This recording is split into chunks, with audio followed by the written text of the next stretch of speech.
So today we're going to be talking about artifacts. So what is really the difference between just Claude AI as the chat box and artifacts? And think about it like artifacts is the builder tool in Claude. So when you want to create, let's say, a web app or you want to create a productivity app, you usually want to create something, then is when you will use the artifacts. So think artifacts as a builder, and then the just regular chatbot as a just more like it telling you answers. Like the way you interact with the chat box is you will ask questions, it will return everything in text. Whereas here with artifacts, the difference is like you're building something. So whenever you ask it, for instance, let's say I want to build like instead of here asking like, hey, I need a summary, right, of these meeting notes. If you will put that meeting notes in, if you tell it, I want a summary of these meeting notes box, it will give you the summary of the meeting notes. Whereas in artifacts, it will create app or like some sort of application that you can upload your meeting notes. And from there, you can create a summary. So think about it more as a builder, an application builder. Okay, so now that I gave you the main explanation of why artifacts is different from the chat box, we're gonna kind of know where to find it. So I'm gonna make myself a little slower here. And here on the left side, you're probably familiar with this by now. So you have the, the sidebar here. So underneath projects, you're going to see these symbols here called artifacts. So once you click on it, you're going to see this, which is pretty much the main side of artifacts. And you're going to see some of them that are already pre-made. So what I would recommend you is to really go and look for all, like just give it a quick look. They don't have that many yet, but they might have some of them that you might find helpful. And the great thing about that is you can always reuse them. So for instance, if you're going to look, for instance, the meeting note summary, right? Like if you generally speaking have a lot of transcripts or meeting notes, things like that. Maybe this one here helps, right? So instead of you creating one from scratch, you can come here and, customize it, right? Or just use this one, right? So say, hey, paste your meeting notes here, and it will automatically paste the meeting notes. You can also, if you click on transcript, it will automatically give you like an example, right, of the transcript of it's doing. And then you can summarize it, and it will actually summarize that. Or you can paste your own. So it's a very simple way of creating a little application, a small application that you can utilize it. And the great thing with this is that you can share, you can open a new tab, but you can also, once you create your own, you can share this with, other people. So let's see. And then here's when it will tell you the prompt that it used. So you can copy paste the prompt that you want to utilize this as a reference of how you want the application. And maybe you can change the colors or things like that. Also, you have the guide, the full chat, and all that stuff. So you want to really interact with it. So that's you have the full chat. You can kind of see the prompt that it was created with, right? So you can copy that prompt and you can just make little alterations as far as the color of the UI and everything. You might be able to generate more instructions here. So yeah, this is a very cool thing to do. So yeah, so the first thing I will do is just to start looking at the ones that have already been created. And then you can have the categories here, right? So you have the, V interactive, touch grass, and things like that. So yeah, go with that. Now, here's where you have your artifacts here. And these are all the ones that I've created and it's just been testing. So for instance, I'm going to show you one here. And for instance, this is one that I was doing with a client here because, for instance, some of the clients I have are in LA or in Santa Barbara or just in California in general, where there's like some housing crisis and some people want to kind of really understand the the data between California and other states. So they can kind of go and sometimes they have their meetings with the AIA or their own local clubs. And they want to kind of emphasize solutions for that. For this particular case, I was helping one of the architects there to kind of get an understanding of what's going on with the market, right? So here's where we start kind of looking at different cities, right? So we can look at, right? So it was like, oh yeah, I mean, so let's say in case of San Diego, I would like to compare San Diego with Austin or Dallas or Miami or other cities that are actually having like Charlotte or Raleigh that have like housing booms and understand what's the difference here, right? So here we do a side-by-side comparison here, trend over, correlations. So the reason I'm showing you this is because when we think about the whole thing process of architecture, this is something that could help you also when you have meetings with a client. You are part of a community, you're part of an AIA local community, and you want to start showing your data, or you just want to start investigating, right? If you are in a business in architecture where you're working on hospitality, or where you're working on education, or whether you're working on healthcare, it's creating something like this that will help you create this level of correlations with other cities or with your neighboring city, or where your company could potentially expand. And this is very important because this is like you can generate your own data here, right? Now, just like what we talked about with LLMs, the important thing with this is that you always verify the information. So once you create this, it's kind of like prompting it, right? It will give you all the information here, but you want to make sure that while you're building it, you keep telling it like, hey, make sure to give me the sources, or make sure if you're going to list something that is not factual, let me know. And let's put that as a disclosure that this is not factual. It's more like a prediction of what's going to happen in 3 years. And if it's factual, make sure to include the resources underneath and explain where did each table is coming from. Right. So for here, for reliable sources, again, not all of them were, I mean, I was kind of working with it. I was, hey, give me the sources. So you can tell like, where is it coming from? So if I'm explaining this on a presentation and somebody's like, well, where are you getting this information? Right. And you can tell like, hey, yeah, this came from the building permit survey on this specific year. Right. So at least there's some data but you always want to make sure that you tell it, because there were times when I was creating the first iterations of this where this was not, some of them were predictions. I was not actual factual. So you just have to make sure to verify it. This is something I can create, and I can kind of walk you through the process of how I did it. So for instance, whenever you click on new, and for me to explain you this better, I'm going to guide you through this one. But when you're in projects, right? Now that you have the overview of one that I've created, when you want to create your own project, as you're saying, like, projects are more like builders. So you want to create more like an application or something that is more interactive that your office or you can use as far as clicking and being able to generate other data rather than you just getting text back. This is where you want to use artifacts. So a way to use artifacts is either when you are in inspiration or your artifacts, you're going to see on the right side the button called the new artifact. So you want to click on it and it will automatically prompt you to these categories here, right? And it's not like it matters that much which one you pick. Most of the time you just want to start from scratch, to be honest. So it doesn't narrow it down to what you want, right? So because let's say you want a productivity tool, but honestly, it was actually better if you have chosen the apps that was more in line to what you wanted. That's why I ask a lot of people, if you're not sure, if you have a minimum doubt of where your idea is following it through in these buckets, just go with start from scratch. That's the secure one that is going to start as a plain canvas, not going to have any bias on whether it's a productivity tool or an application or a template. So I would say always just start with the start from scratch, right?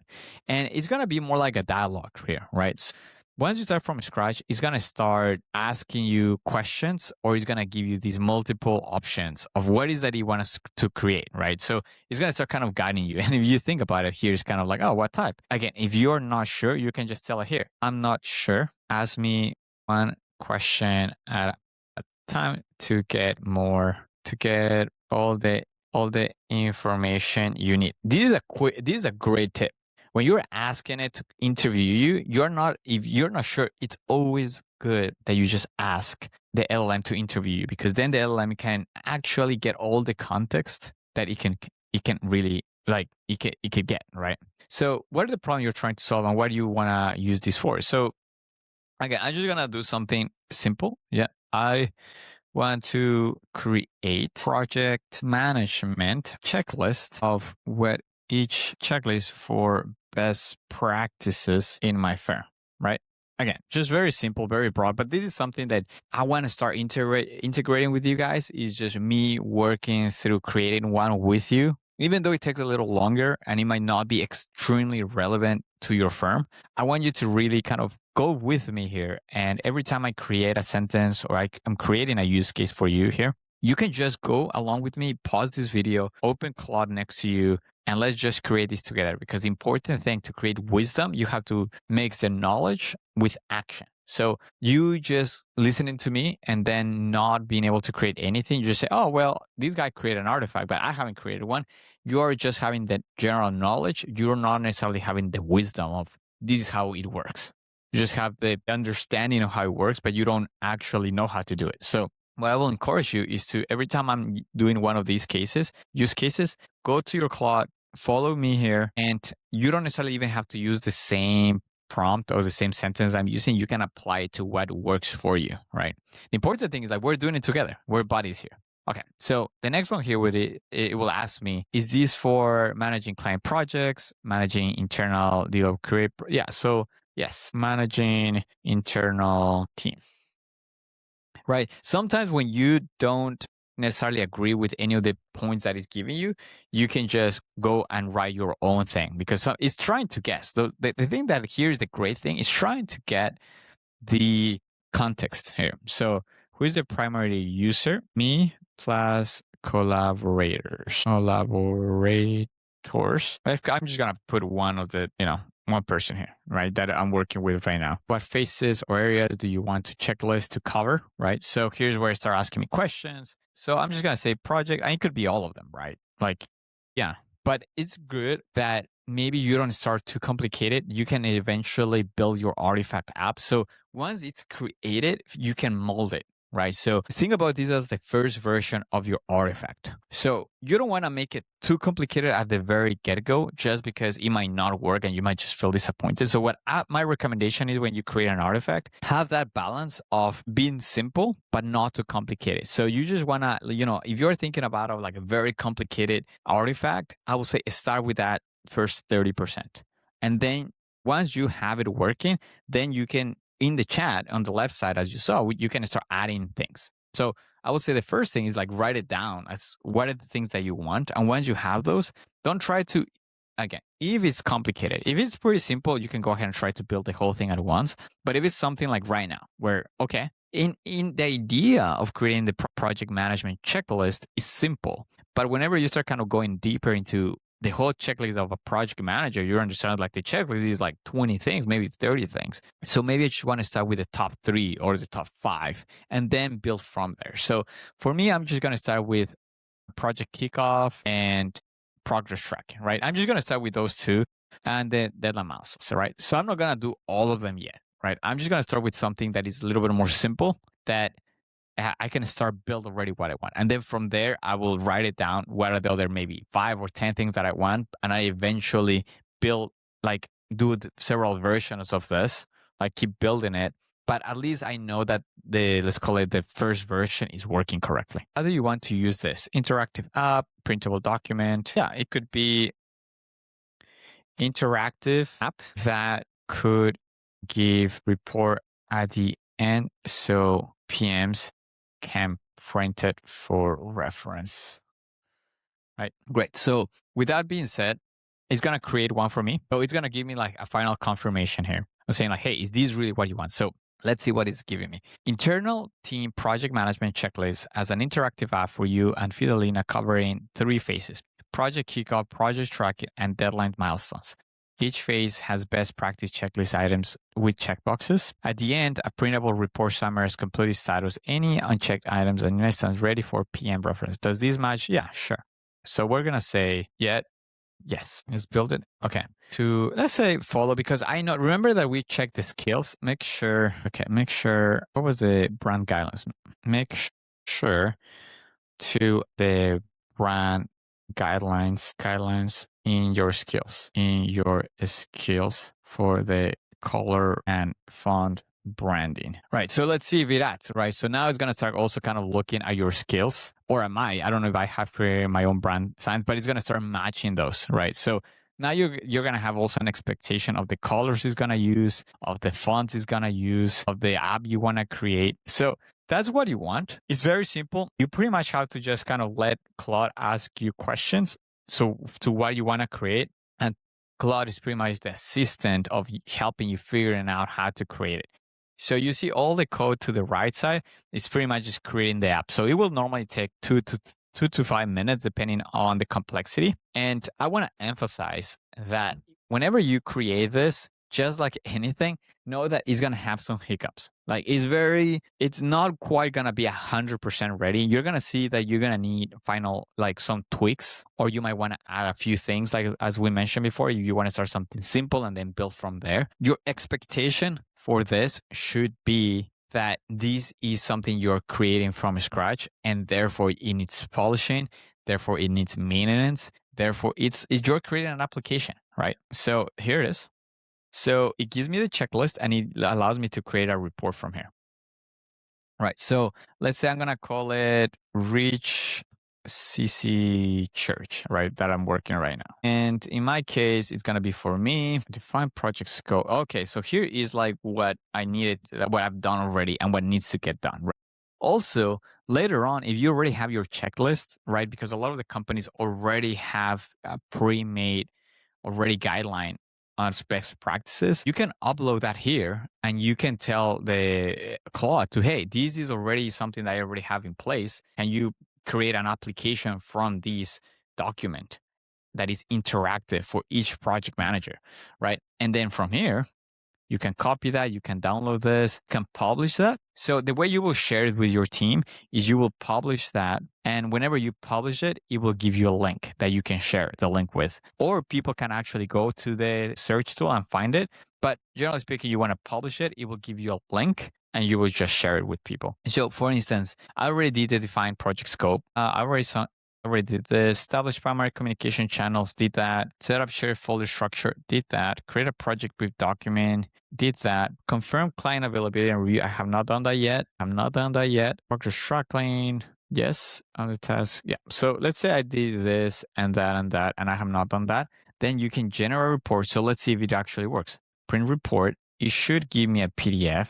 Now, this is pretty simple. Of course, this is the first version of it. So this is a great first start. You see how it gives me the PDF and all that. It's not printing. So again, that's something that I might need to come here and say like, hey, it's not printing. Make sure it, as soon as I hit print button, it gives me a downloadable PDF, right? So these are things to keep track on. But as you're saying, like this is the first version. So you can already say like, it already gives me a project name. This looks very nice. Okay, I might want to add a lot more things here. Maybe I want to add like a graphic that actually tells me where am I in the roadmap. But there's a lot of things you can do. The important thing here is like you're starting to learn how to create an artifact. Think an artifact, again, is an application that generally speaking, you want to be either or interactive, right? To help you save time, right? So you can upload summaries and it will give you that. Or you can just actually like this, interact with it. It's like an application. And with that, you can publish it, right? So you publish it, it will be like, yeah, it will be here. And then you can copy the link and you can send that via email to the people there. So as long as your teammates have like a Claude account, they will click on it and it will automatically take them to a place like this where they can actually utilize the project management report. So with that being said, that's Artifact for you. Again, my main tip would be to help build it with you. So you already have an idea. Even better, you already have documents that Claude can already reference to.